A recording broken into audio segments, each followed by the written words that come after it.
بسم اللہ الرحمن الرحیم نحمدہ ونصلی ونسلم علی رسولہ الکریم اما بعد۔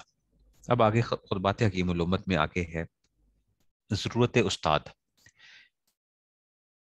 اب جو ہے نا کہ حضرت یہ بتا رہے کہ دیکھو ترجمہ جو ہے نا، یہ جو ہے نا کہ ترجمہ تو پڑھنا چاہیے ٹھیک ہے، لیکن خود آپ اپنی مرضی سے نہ پڑھیں۔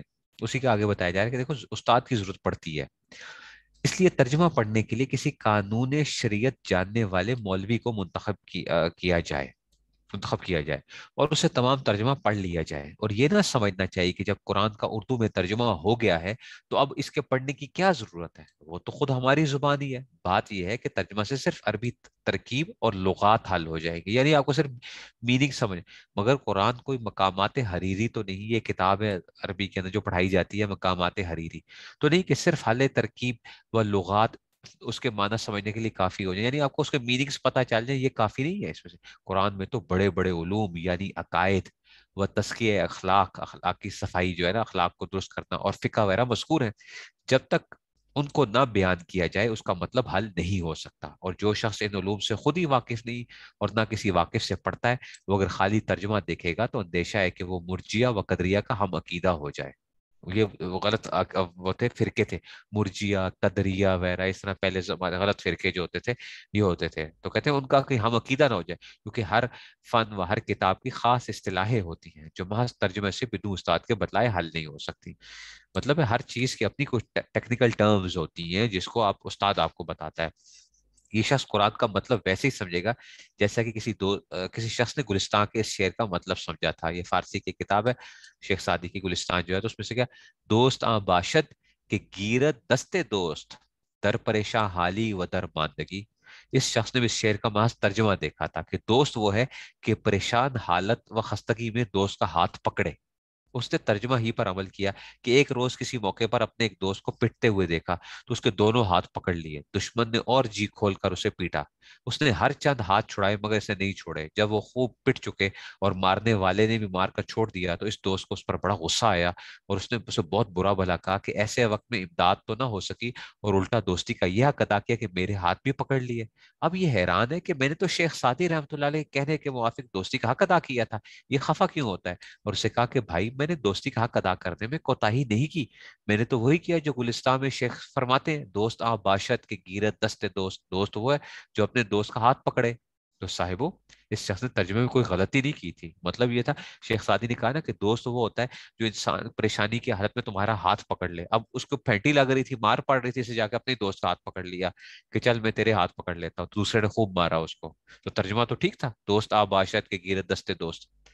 لیکن دیکھو اس میں مطلب کیا تھا کہ جو اس بندے کی مدد کرتا ہے، دوست وہ ہوتا ہے جو پریشانی کے حالت میں مدد کرے انسان کی۔ اس نے کیا کیا، جا کے اس نے لفظی ترجمے کو دیکھتے ہوئے پکڑ لیا نا، اس نے کوئی غلطی نہیں کی تھی، البتہ ایک کمی تھی کہ جائے استاد خالی است، یعنی استاد سے نہیں پڑھا ہوا تھا نا، جیسے ترجمہ خود ہی دیکھا تھا، کس سے پڑھا نہ تھا، پس جب گلستان سمجھنے کے لیے باوجود یہ کہ کوئی بڑی علمی کتاب نہیں، بس ترجمہ دیکھنا بعض وکلا کو غلطی میں ڈال دیتا ہے، تو قرآن کا ترجمہ دیکھنا کیوں کر کافی ہو جائے گا اور اس میں غلطی کا کیوں احتمال نہ ہوگا؟ اب اگر یہ سوال کیا جائے کہ جب ترجمہ قرآن بھی بدو پڑھے نہیں آ سکتا تو ترجمہ کرنے ہی کی کیا ضرورت تھی، اس سے کیا نفع ہوا؟ اس کا جواب یہ ہے کہ ترجمہ سے نفع یہ ہوا کہ آپ کو عربی صرف و نحو لغت پڑھنے کی ضرورت نہیں رہی۔ کیا یہ تھوڑا نفع ہے کہ اگر ترجمہ نہ ہوتا تو پہلے صرف و نحو میں دماغ صرف کرنا پڑتا، پھر کئی برسوں کے بعد اس قابل ہوتے کہ ترجمہ قرآن سمجھ سکیں؟ اب اتنی آسانی ہے کہ جیسا چاہو ترجمہ کسی مولوی سے شروع کر سکتے ہو، یہ تھوڑا نفع ہے؟ باقی ترجمہ کرنے والوں کو یہ ہرگز مقصود نہیں کہ کسی سے پڑھنے کی بھی ضرورت نہیں۔ صاحبو، ذرا دنیا کے کاموں پر نظر کرو کہ ذرا ذرا سا کام بھی بدون استاد کے بتلائے نہیں آتا۔ نہ جاری یعنی بڑھائی کا کام ذرا کوئی بدون سیکھے تو کر تو لے، یعنی بڑھئی جو ہوتا ہے، یقیناً جو کارپینٹر جو ہے یقیناً اپنے ہاتھ پیر کاٹے گا، حالانکہ بارہا بڑھئی کو کاٹتے چھیلتے دیکھا ہوگا۔ وہاں کوئی نہیں کہتا کہ بس ہم نے یہ طریقہ دیکھ لیا کہ ہم بھی ایسا ہی کریں گے۔ ان باتوں میں ساری دنیا کا اتفاق ہے کہ بھائی صرف دیکھ لینا کافی نہیں جب تک کہ باقاعدہ استاد سے نہ سیکھا جائے۔ افسوس قرآن کو ایسا معمولی کلام سمجھا جاتا ہے کہ اس کا ترجمہ خود دیکھ لینا کافی ہوگا۔ صاحبو، آپ کو اس سے تعجب ہوگا کہ میری عمر 50 سال سے متجاوز ہو گئی اور لکھنے پڑھنے کا اس عرصے میں بہت ہی کام رہا، مگر آج تک قلم بنانا مجھے نہیں آتا، کیونکہ کسی سے سیکھا نہیں۔ وہ قلم پہلے زمانے میں بناتے تھے نا، اس کو تراشتے تھے، چھیلتے تھے اور اس میں سے کر کے یوں ہی الٹا سیدھا کاٹ چھیل کر کام چلا لیتا ہوں۔ جب خسیس سے خسیس یعنی کم سے کم ترجمہ فن بدون استاد کے سیکھے نہیں آ سکتا، تو ترجمہ قرآن کی بابت کون، یعنی ترجمہ قرآن کے متعلق کون دعویٰ کر سکتا ہے کہ میں بدون استاد کے سمجھ لیتا ہوں؟ اور جو لوگ دعویٰ کرتے ہیں وہ اس کا امتحان اس طرح کر لیں کہ پہلے خود سارا ترجمہ قرآن دیکھ جائیں اور اس کے بعد کسی عالم سے پڑھیں، انشاءاللہ تعالی اس کے بعد خود ہی اپنے آپ کو جاہل کہیں گے اور معلوم کر لیں گے کہ محض ذہین ہونے سے کچھ نہیں ہوتا۔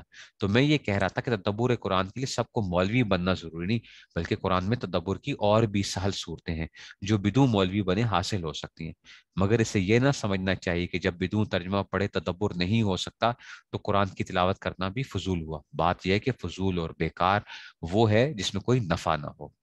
مطلب یہ کسی استاد سے آپ ایک دفعہ ترجمہ پڑھ لیں اچھے طریقے سے، لائق استاد ہو، قابل استاد ہو، پھر اس کے بعد آپ دیکھیں ترجمہ جو ہے۔ لیکن خود ہی پہلے سے دیکھنے کے لیے اب اس پہ لوگ بڑے خفا ہوتے ہیں کہ جناب علماء کیوں منع کرتے ہیں، اس لیے کہ تاکہ وہ لوگ پڑھ کے کہیں خود ہی کوئی وہ نہ بن جائے، ان علماء کی دکانداری بند ہو جائے گی۔ نہیں بھائی، ہمیں کوئی دکانداری کی ضرورت نہیں ہے، نہ کچھ کرنے کی ضرورت ہے۔ آپ غلط کہیں اس میں نہ پڑے۔ جتنے فرقے بنتے ہیں وہ کہاں سے بنتے ہیں؟ آپ پہلے خود سوچیں، ہر بندہ سے تھوڑا سا ایک سوچے کہ جو فرقے بنتے ہیں بیسیکلی بنتے کیسے ہیں، اتنے ہمیشہ صدیوں سے چلے آ رہے ہیں، وہ کیسے ترجمہ ہی تو کرنے کے اندر کیا ہوتے ہیں، اختلافات ہوتے ہیں، ہر ایک کا ترجمہ کیا ہوتا ہے، ڈفرینٹ ہوتا ہے کہ نہیں ہوتا؟ ڈفرینٹ ہوتا ہے نا۔ تو پھر اس لیے اس کے پہلے کسی استاد سے پڑھ لیں، اس کے بعد آپ وہ کریں بے شک اس میں سے۔ تو اللہ تعالیٰ ہمیں جو ہے صحیح سمجھ نصیب فرمائے۔ واخر دعوانا الحمد للہ رب العالمین۔